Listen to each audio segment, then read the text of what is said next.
1, 2. 1, 2. 2, 1. 1, 2. Well done, Roy. You're doing really well. That's great. 1, 2. Ah, that's great. 1, 1, This 2. is some great mic testing. 2, 1. You were testing 7 shades of flip out of this mic. Okay. Well done, Roy. Okay, what are you doing, Moz? What? You don't need to say anything. Whatever.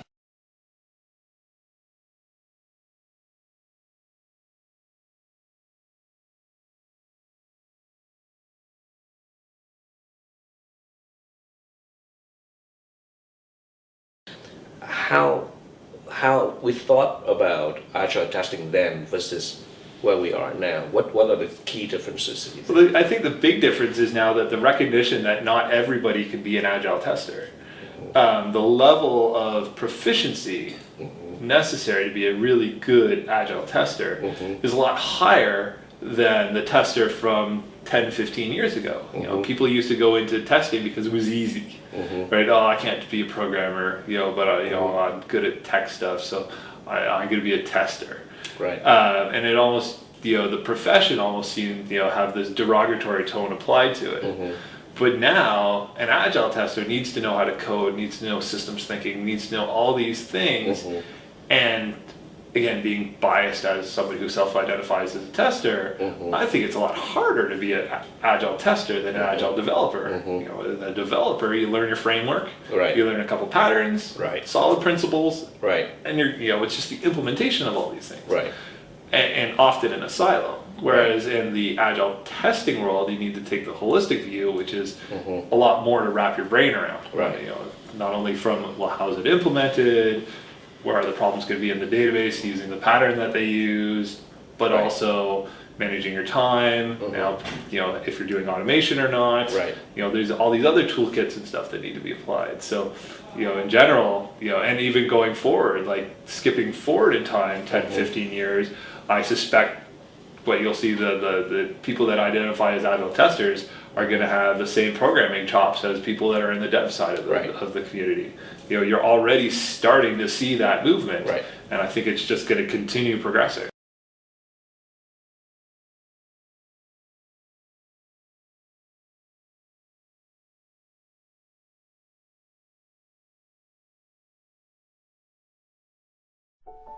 Years ago, the way technology permeated itself was it started with government, and then it went to large enterprises, and then small businesses, and then individuals. But this wave of technology is actually the opposite. It doesn't take as much to get started with a new idea. So more and more people or organizations can take advantage of technology. I think that's what's pretty exciting about the cloud. It's really brought the barrier to computing down dramatically. This is an opportunity to change the story of IT from tremendous cost, spending 60, 70, 80% of it maintaining my existing systems, and now we can flip the economic. From the user perspective, nobody knows how cloud does that, and that's the point. The end user has a very simple, elegant interface to this vast IT infrastructure, and they don't even realize the complexity of it. They only realize the ease of using it.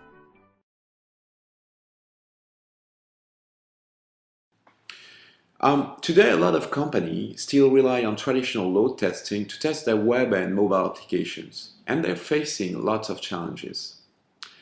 First challenge is the cost of traditional load testing, and especially the cost of hardware. This company will buy very expensive machine based on assumptions they've got on the number of clients or projects they'll have to handle, and on an estimated volume they think they will have to generate. Today they might need to generate 10,000 virtual users for a customer or project. Tomorrow they might need to generate 500,000 virtual users or 1 million. Maybe they're going to have an unexpected project to handle from a large customer. Well, guess what? They won't have enough hardware to cover everything. They didn't plan for it, and it's way too expensive to afford all these machines.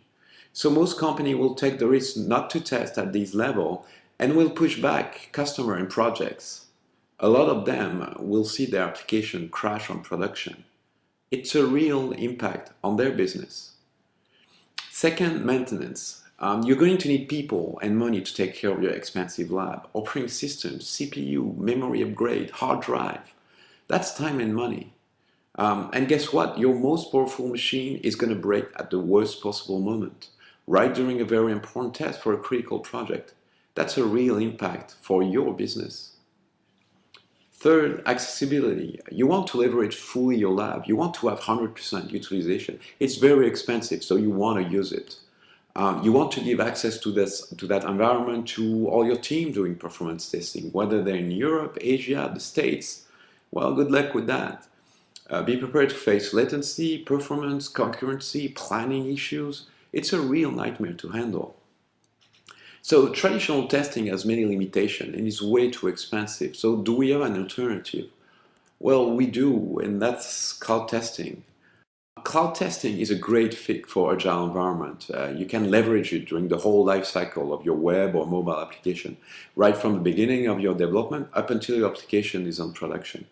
With the flexibility of cloud testing, you can finally do continuous performance testing. You can use a low number of virtual users during the initial phase of your development to find memory leak, CPU consumption problem. And you can use large and realistic number of virtual users on your production system, where you'll find problem with your load balancer, CDNs, databases, and with that, with all the same scripts. So with that type of flexibility, there are no excuses today not to test at production level. The limitations you've had with traditional load testing are gone.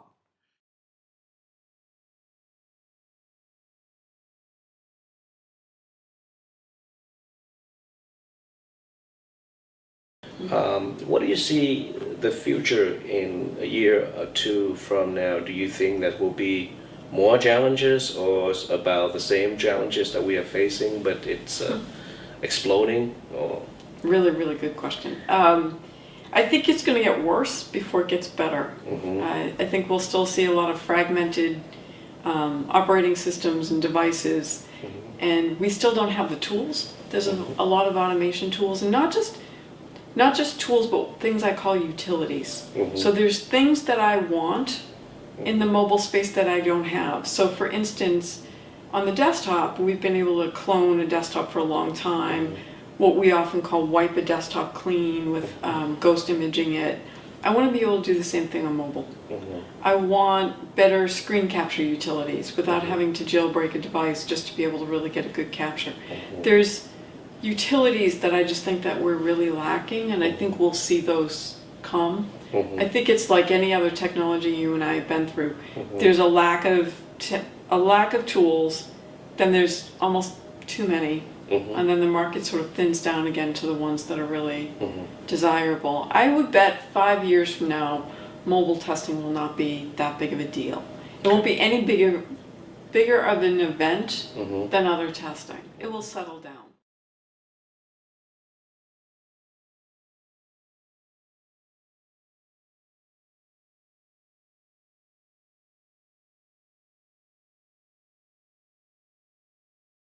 I don't think there's much resistance at all from the actual testers. I think that the resistance comes more from management saying, we don't have time to do this. A lot of these problems with security end up being management problems because management allocates how much time you're going to spend on different things. And quality is one of those things where someone makes a decision, how much quality do we really need? No one fixes all the bugs in their software. They fix the important bugs and they leave other bugs in the software and they hope that no one really gets upset about it. Well, when you take that approach to security, you're shipping software with security bugs in them and people are going to find them. So really it comes down to a management decision is how much time and energy are we going to invest in being proactive and finding problems before we ship the software. I think the worst case scenario is you ignore security as you're building your software, and you end up with a popular piece of software that all of a sudden overnight all of a sudden everyone's using. It's amazing how quickly technology gets adopted. You can go from 1,000 users to hundreds of thousands or even millions of users overnight when you have some sort of really cool free downloadable thing. now all of a sudden you have all these desktops that have your software running on it. If it's got a security vulnerability in it, the way things work today is there's a whole criminal element out there, which what they want to do is they want to break into lots of machines. They want to use them, for their own criminal activity, whether it's, using them for spam, using them for denial of service attacks against other people, using them for, just stealing people's usernames and passwords. I mean, there's a whole market out there of if there's a vulnerability, there's a whole bunch of people set to exploit it for criminal intent.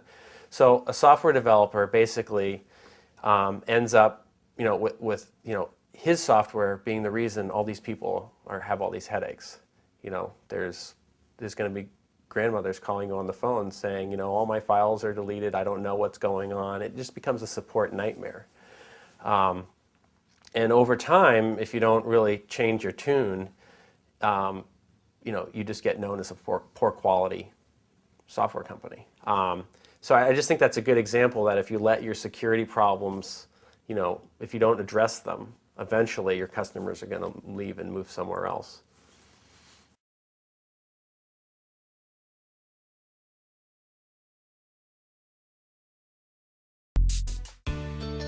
Manual testing is performed by a human sitting in front of a computer, carefully executing the test steps.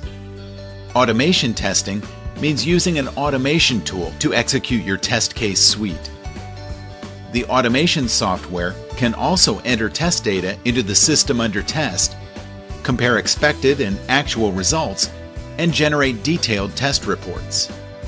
The goal of automation is to reduce the number of test cases to be run manually and not eliminate manual testing altogether. Why automated testing? Automated testing is important due to the following reasons. Manual testing of all workflows, all fields, all negative scenarios is time and cost consuming. It is difficult to test for multilingual sites manually. Automation does not require human intervention. You can run automated tests unattended or overnight. Automation increases speed of test execution and test coverage.